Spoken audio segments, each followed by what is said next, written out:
Salut tout le monde. Aujourd'hui, on va parler d'un outil super utile en Python, les listes. Mais avant de plonger dans le technique, je veux te montrer un exemple concret pour que tu comprennes pourquoi les listes sont si importantes. Imagine cette situation. Tu es enseignant et tu viens de corriger un examen. Tu as trois élèves dans ta classe, Ahmed, Ali et Fatma. Chacun a une note différente. Ahmed a 15, Ali a 16,5 et Fatma a 14. Pour gérer ces notes dans ton programme Python, tu pourrais créer des variables comme ceci. On crée la variable élève 1 et on lui donne la valeur Ahmed. La variable note élève 1 et on lui donne la valeur 15.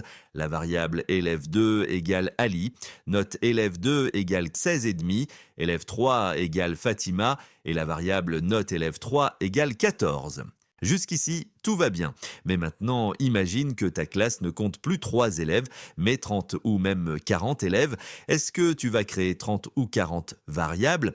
Clairement, ce n'est pas logique. Ça prendrait du temps juste pour écrire toutes ces variables. Ce serait impossible à gérer si tu veux modifier, ajouter ou supprimer des élèves. Et imagine que tu dois calculer la moyenne de la classe avec 40 variables différentes. Heureusement, Python a une solution pour ça, les listes. Au lieu de créer toutes ces variables, tu peux tout organiser en deux listes seulement. On crée la liste des élèves. On donne un nom à la liste, par exemple élève, et on y met les noms des élèves. Ensuite, on crée une deuxième liste pour les notes, par exemple notes, et on y met les notes correspondantes. Et là, c'est magique.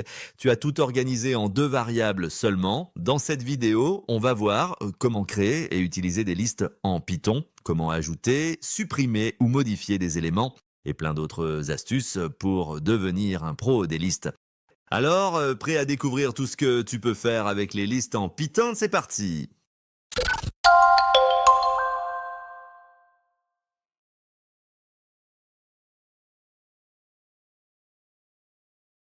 Salut de nouveau.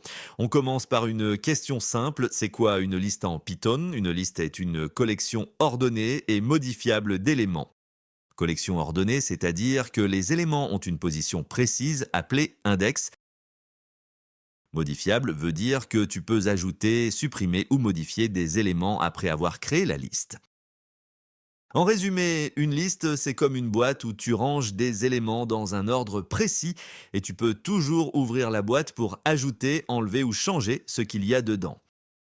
Voici une liste simple en Python. Élève, c'est le nom de la liste. Ahmed, Ali, Fatma et Lina sont les éléments de la liste. Tu peux aussi créer une liste vide si tu ne connais pas encore les éléments à l'avance. Ça s'écrit comme ça. Tu pourras ajouter des éléments plus tard.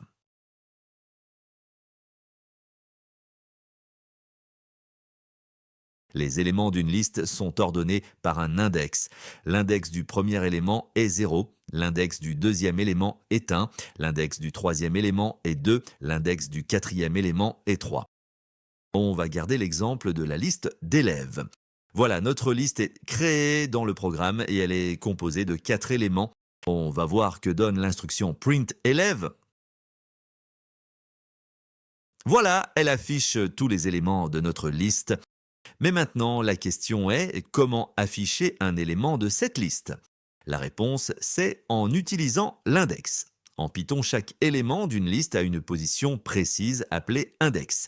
L'index est égal à 0 pour le premier élément, 1 pour le deuxième et ainsi de suite. Par exemple, si je veux afficher le premier élève de la liste, je fais print, le nom de la liste qui est élève et je précise l'index du premier élément, c'est-à-dire 0.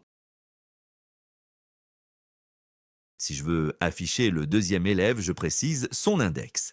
Et voilà. Tu peux aussi utiliser des index négatifs pour partir de la fin. L'index du dernier élément de la liste est -1. Regardons qu'est-ce que ça donne. Il affiche le dernier élément, Lina.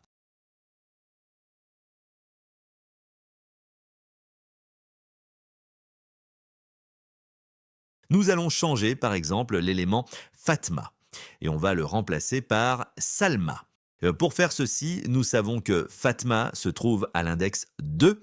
Alors nous écrivons élève et on met l'index dans deux crochets, puis égal à Salma. Voilà, la liste est modifiée. Maintenant, voyons comment ajouter un élément à une liste. La question est, dans quel emplacement le nouvel élément sera-t-il positionné? En fait, il y a deux méthodes pour ajouter un élément à une liste. La première est append, la deuxième est insert. Avec append, le nouvel élément sera ajouté à la fin de la liste. Pour insert, tu dois préciser l'index où tu veux insérer l'élément. Voyons comment utiliser la méthode append. Notre liste contient déjà 4 éléments et le dernier élément est Lina. J'écris l'instruction élève.append Samy. Ensuite, j'ajoute une instruction pour afficher les éléments de la liste. Je lance l'exécution du programme et voilà, remarquez que Samy a été ajouté à la fin de la liste. Pour résumer, la méthode append ajoute un nouvel élément à la fin de la liste sans modifier l'ordre des éléments existants. Voyons maintenant comment utiliser la méthode insert. Cette méthode te permet d'ajouter un élément à l'emplacement où tu veux. Il suffit juste d'indiquer la position. Par exemple, on veut ajouter Inès à la 3e position, c'est-à-dire l'index 2. Alors comment faire? On écrit élève.insert.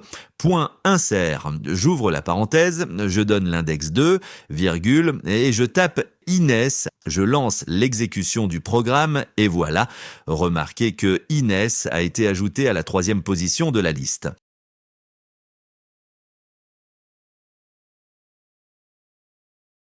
Pour supprimer un élément, il y a 3 méthodes, remove, pop et del. Remove supprime un élément par sa valeur, pop supprime un élément par son index et le retourne, et del supprime un élément ou une tranche. Reprenons notre exemple. Nous allons maintenant utiliser la méthode remove pour supprimer un élément spécifique de la liste. Je veux supprimer l'élément Lina. Pour cela, j'écris l'instruction élève.remove entre parenthèses Lina. Je lance l'exécution du programme et voilà, remarquez que Lina a été supprimée de la liste. Attention, si l'élément n'existe pas dans la liste, Python lèvera une erreur. Il est donc important de s'assurer que l'élément est bien présent dans la liste avant de tenter de le supprimer. Prenons un exemple concret pour mieux comprendre. Supposons que nous voulons retirer l'élément Bassem de cette liste. Alors j'écris élève.remove Bassem. Cependant, Bassem n'est pas présent dans la liste. Par conséquent, Python lèvera une erreur.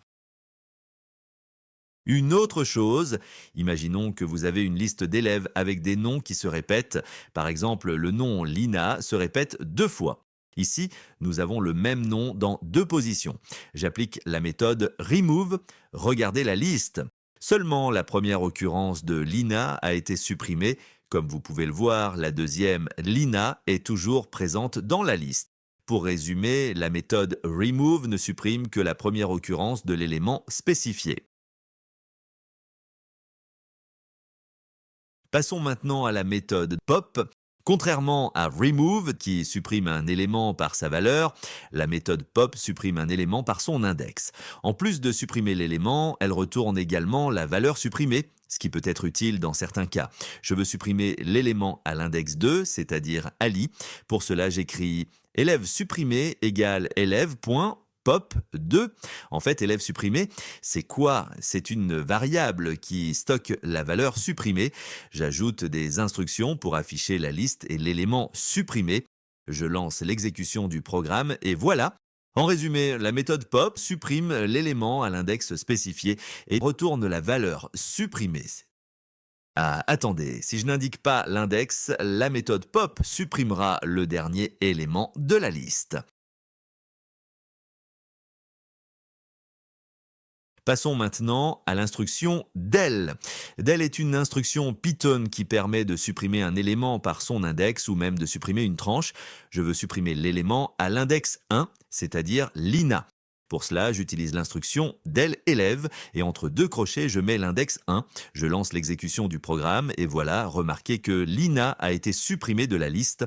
L'instruction del permet aussi de supprimer plusieurs éléments à la fois en utilisant le slicing.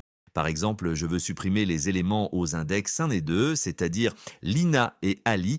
J'écris alors del élève 1, 3, c'est-à-dire supprimer les éléments allant de l'index 1 jusqu'à l'index 2. Il faut noter que l'index 3 est exclu.